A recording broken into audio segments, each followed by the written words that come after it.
eso es este año. Y estoy totalmente de acuerdo con usted y creo que siempre lo ha reiterado cada vez que conversamos el tema de la paz social. Y además que se daba una fórmula complicada este año y lo han dicho otros expresidentes y presidentes y psicólogos y todo.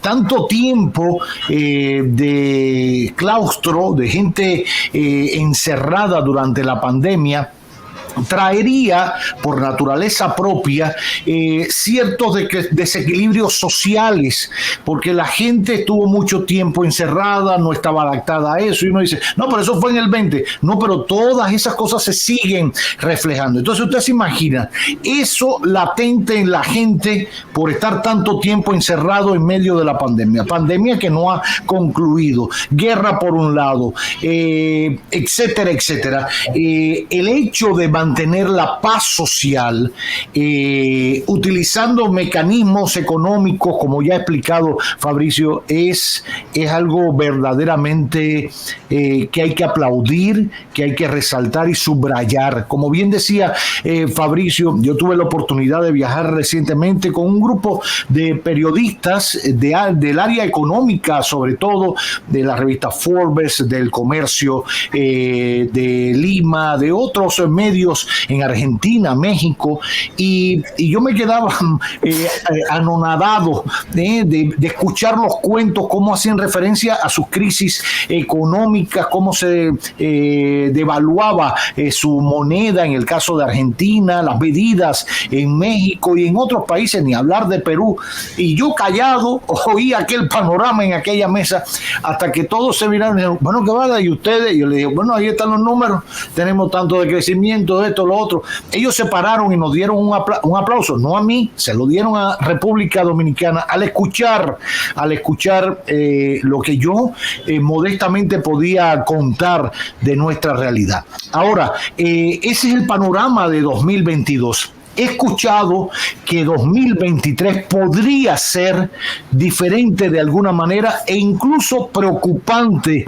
en materia económica. Y también me gustaría agregar un tema que hablábamos fuera del aire y son las declaraciones que dio a través de un artículo en el periódico Diario Libre del exdirector de la Dirección General de Impuestos Internos, DGII, el señor Magín Díaz, de que hemos reducido el porcentaje de personas bancarizadas en el sistema.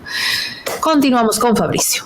Mira, primero en la perspectiva, ¿verdad? Para ir un poco en orden antes de opinar del artículo de Magín, que me llega siempre, me lo mandan de manera directa. Primero decir que las perspectivas van a depender mucho de lo que pase con esta interminable crisis rusa, europea, norteamericana y china. Las perspectivas de crecimiento para el próximo año podrían verse afectadas por el tema del rebrote pandémico de China.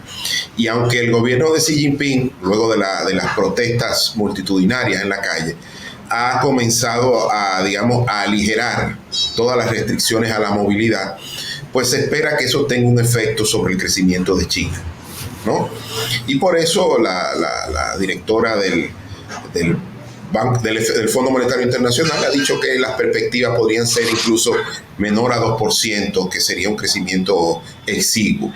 Sin embargo, en países como los nuestros, como República Dominicana, el tema energético es lo que podría, cambiar fuertemente cualquier pronóstico. Si bien es cierto que el pronóstico al próximo año sería menor al crecimiento potencial, se habla de 4.5, 4.8, el hecho de que haya una solución al conflicto energético nos puede ayudar mucho, porque es que la factura petrolera nuestra este año va a terminar por encima de los 6.000 millones de dólares. Estamos hablando de más de 2.000 millones de dólares con relación al año pasado. Entonces, eso nosotros somos muy sensibles porque somos importadores netos de petróleo. Hay un presupuesto fuerte que ojalá el gobierno pueda ejecutarlo. El gobierno tiene un serio problema de ejecución en materia de gasto de capital. Creo que hay que decir eso, es una de sus grandes falencias. Y aunque el gasto de capital ha mejorado respecto del año anterior, del año pasado, en términos de ejecución, todavía es muy bajo. Es muy bajo en términos presupuestarios, pero es más bajo en términos de ejecución. hay un tema ahí como de aprendizaje, no sé qué pasa. Uno creería que la curva de aprendizaje del gobierno era más rápida, pero la gestión pública tiene sus complejidades. Se lo advertí a algunos amigos que venían desde el sector privado puro y duro al gobierno. Yo les decía que los proyectos públicos son complejos, que hay toda una burocracia jurídico-política, mejor conocida como burocracia, que hay que cumplir y que no basta solo incluso con tener los recursos. Hay que empujarlo todo, y parece que en materia de gasto de capital, que se necesita porque es muy bajo, hay que seguir empujando. Hasta noviembre teníamos un déficit fiscal en torno a un 1%. Eso quiere decir que el gobierno tenía que agilizar el gasto.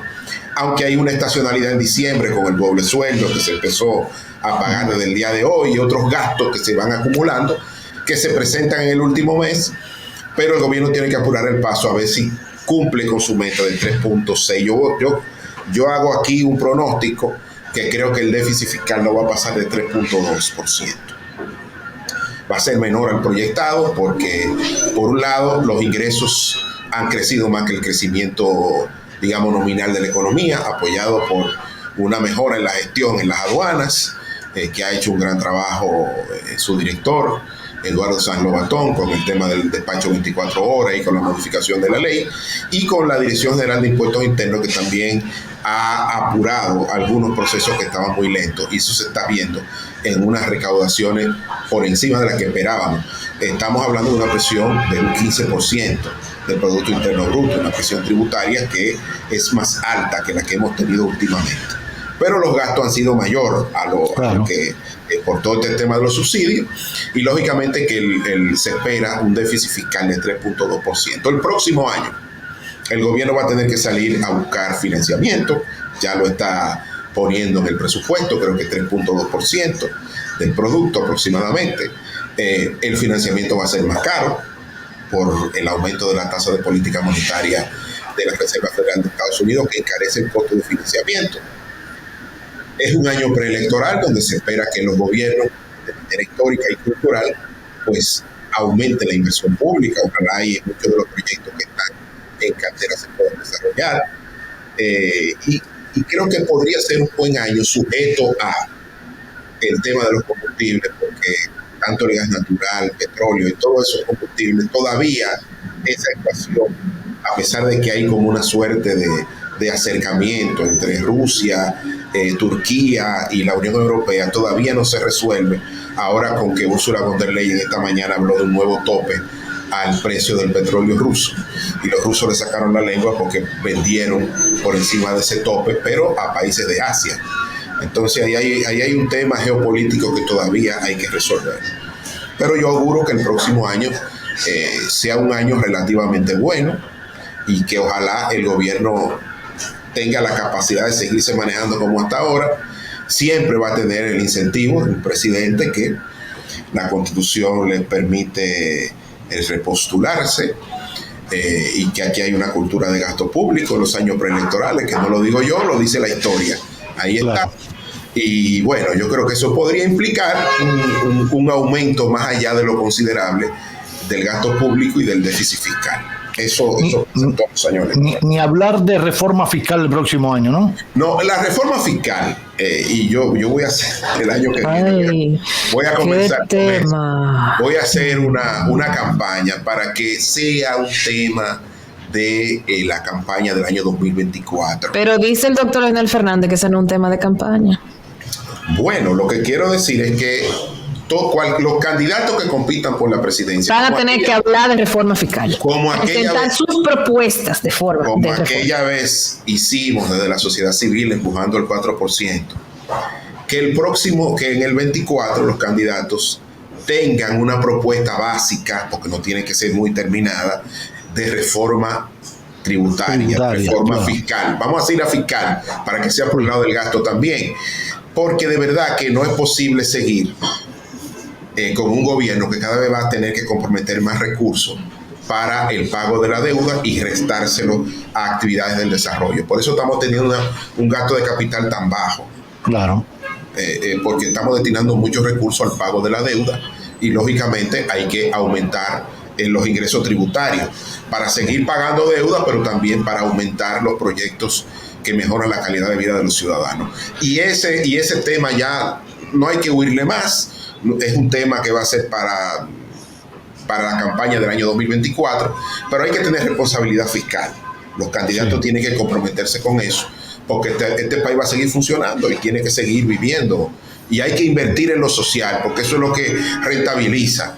Y los amigos del sector privado que yo apoyo y que me contratan, cada vez que me buscan me dicen, pues tú me hablas de lo mismo. Digo, miren, lo que ha explicado su crecimiento económico ha sido la madurez de nuestra democracia, pero también el gasto social que ha garantizado paz social y convivencia pacífica.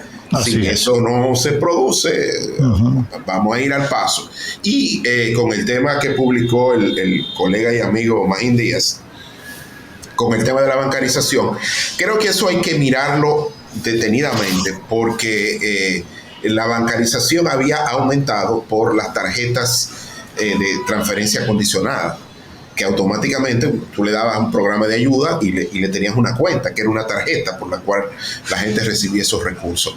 Parece que ahí ha habido algún nivel, digamos, de no crecimiento en la medida que se esperaba, y también hay que decir que el hecho de la pandemia, muchas personas que trabajaban en la informalidad prefirieron los recursos de manera directa y no de manera bancarizada. Entonces recuérdense que estamos todavía saliendo del tema de la pandemia que impactó todo el aparato productivo, y dentro del aparato productivo el sistema circulatorio, que es el sector financiero. Entonces hay que ponerle caso a eso. Yo sé que el superintendente que hizo una encuesta con el Banco Central y que conocen bien, sabe que lo que cambiaron fueron las condiciones, fue un choque externo de la pandemia que obviamente afectó, y que yo puedo poner mi caso. Yo tengo personas que dependen de mí, que yo les depositaba a través de una cuenta, y que en medio de la pandemia preferían que yo se lo pusiera en un sobrecito con alcohol por afuera y lo recibieran de manera directa. Entonces esas son personas, estoy hablando de 3, que vamos a volver otra vez a abrirle su cuenta y que ellos reciban por ahí. Estoy poniendo un ejemplo microeconómico que a lo mejor podría servir para explicar eso, pero yo creo que la bancarización es el camino al desarrollo, porque le permite a las personas ser sujetos de crédito en un país donde hay tanta informalidad. Bueno. Así es. Fabricio, gracias mil por esta explicación, por este análisis de nuestra economía, su contexto internacional en el año 2022 y de cara al año 2023. Fabricio Gómez Mazara, acompañándonos en este magazine que no tiene nombre.